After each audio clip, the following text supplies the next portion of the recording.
Nataka kuonyesha mfano kidogo wa jinsi Mungu alivyotenda kazi na watu wa mwilini wakati huo wa Agano la Kale. Nitasoma katika kitabu cha Hesabu. Kwa utasoma Hesabu 11 mstari wa 16. Ukitaka utaenda mpaka mstari wa 30. Lakini nafikiri nitaelezea zaidi kuliko kusoma ili iwe rahisi zaidi kufuata.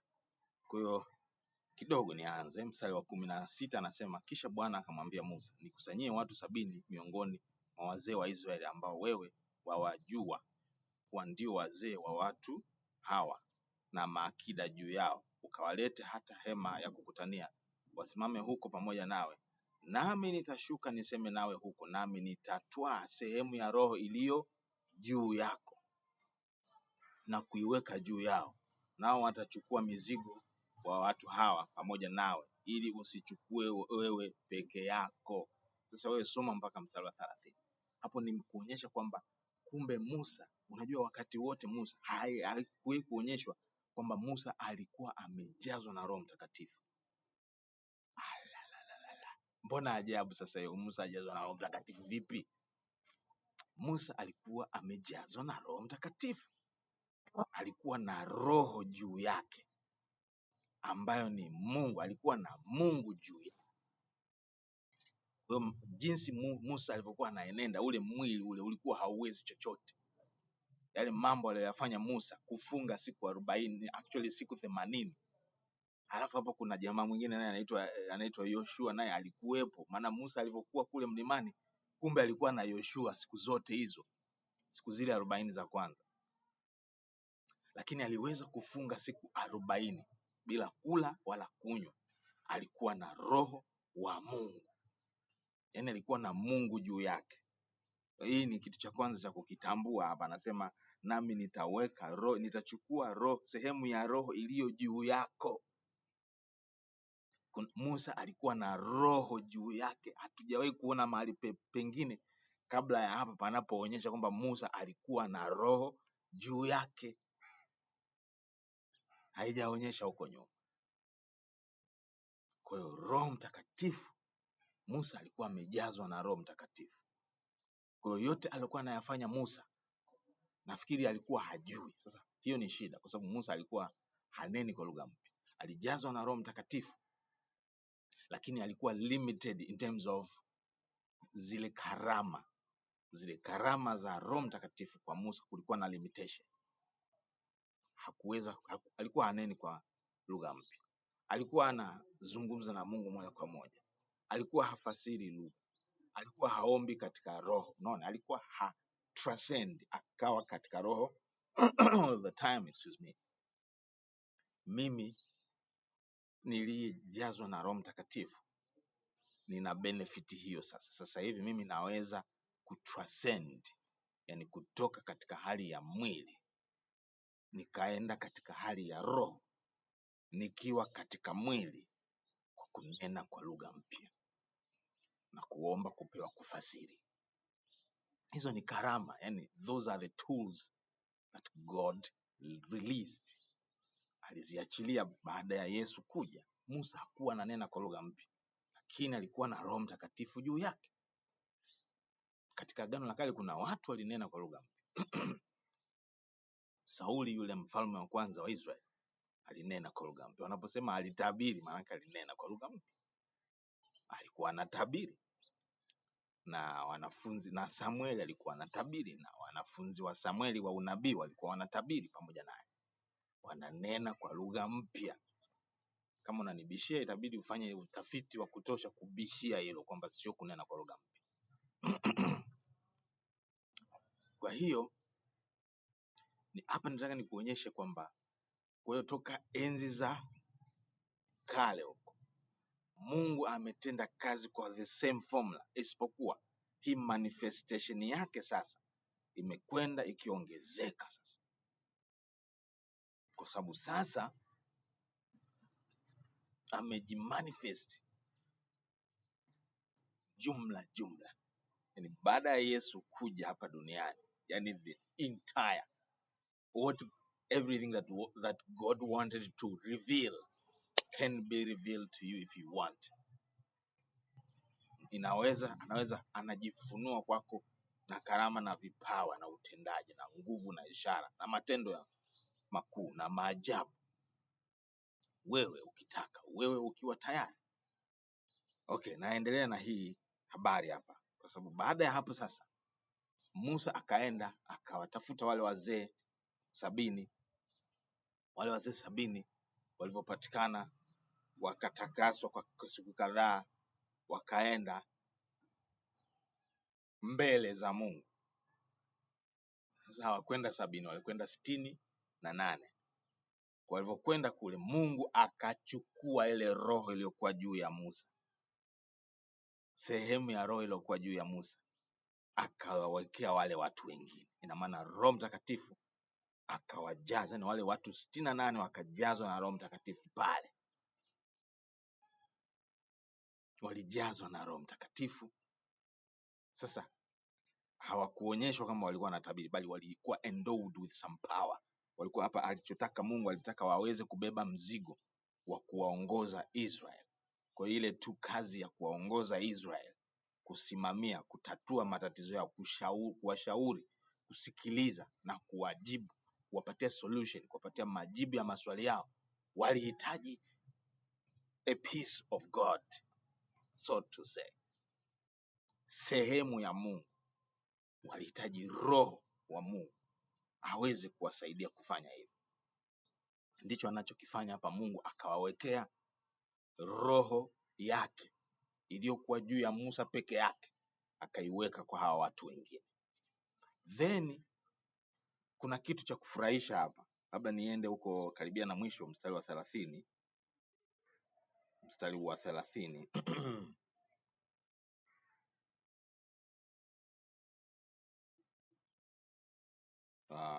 sio mstari wa 30 kabisa, niseme mstari wa 26.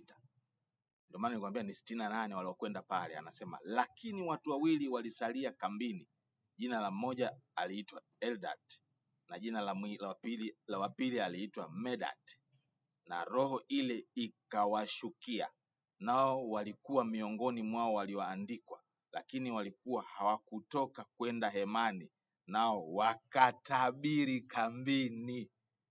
Aha, mimi sikusoma details hapa. Walitabiri. Kwa hiyo nifute ule usema kwamba Musa alikuwa haneni kwa lugha mpya. Alikuwa ananena kwa lugha mpya. Si hapa. Inaonyesha alikuwa anatabiri. Alikuwa anayatamka mambo ya mbinguni. Alikuwa anayatamka mambo ya mbinguni. Kunena kwa lugha mpya ni kuyatamka mambo ya mbinguni, mambo ya rohoni, mambo ya roho wa Mungu. Yaani ni kutranscend, kutoka katika matatizo yaliyoko duniani na kwenda katika mambo ya Mungu. It's just a matter of transcension. Ukitranscend, umemaliza. Inaleta transformation kama unafanya hilo, kama unafanya hivyo repeatedly over a long time. Hatimaye na kutransform. Mambo yako yanakuwa ni majibu ya maswali ya maisha ambayo pengine kwa wengine yatawasumbua. So kwa hapa nilitaka nionyeshe kwamba wale jamaa wawili hawakutii maagizo ya hawakutii.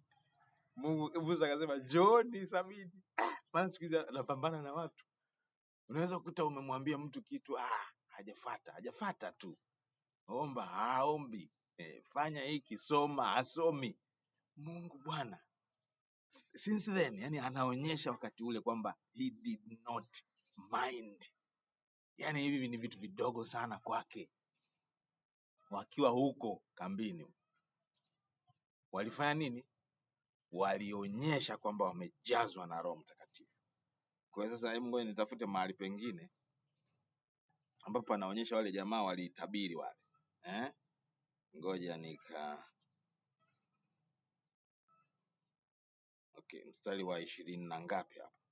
25 anasema, ndipo Bwana akashuka ndani ya wingu, akanena naye, akatoa sehemu ya roho iliyokuwa juu ya Musa, akaitia juu ya wale wazee 70.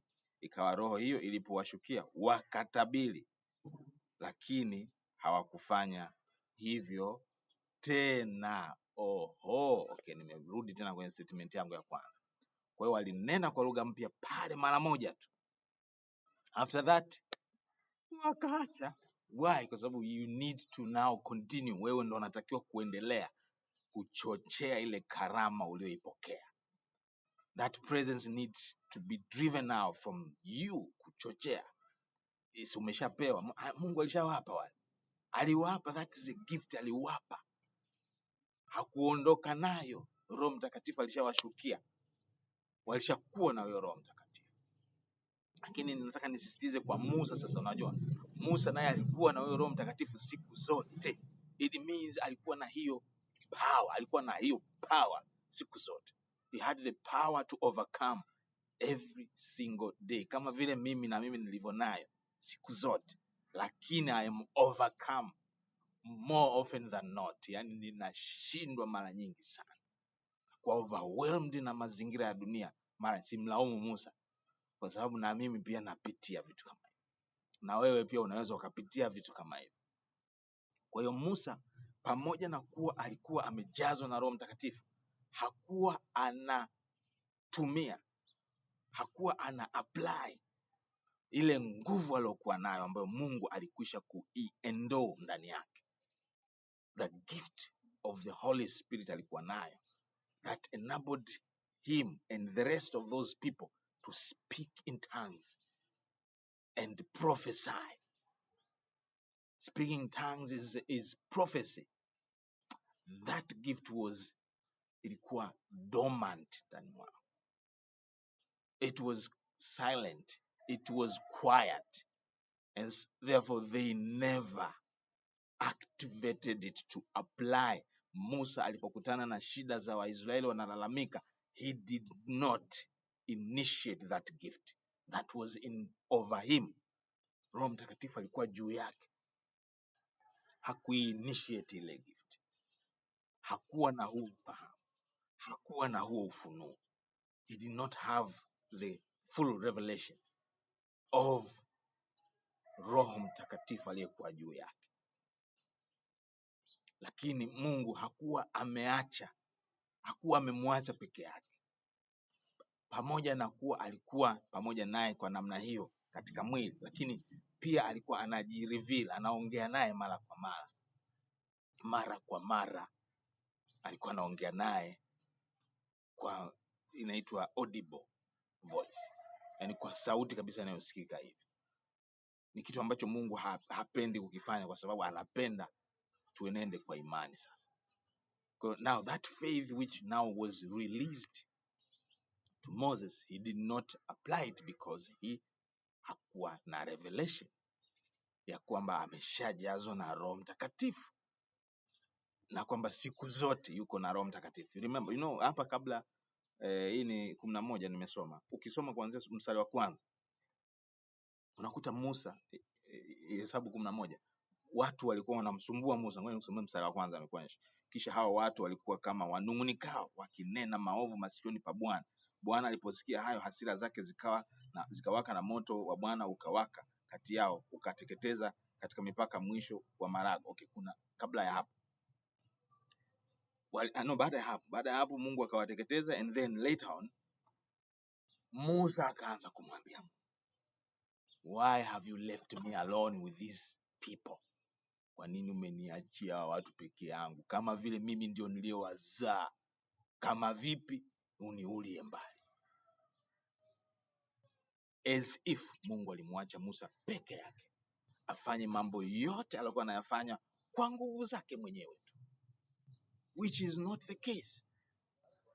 Kwa nitaka kupoint hapa out kwamba nitaendelea sehemu inayofuata kwamba Moses he was filled with the Holy Spirit, but he did not have the full revelation of how to conduct himself when he was filled with the Holy Spirit.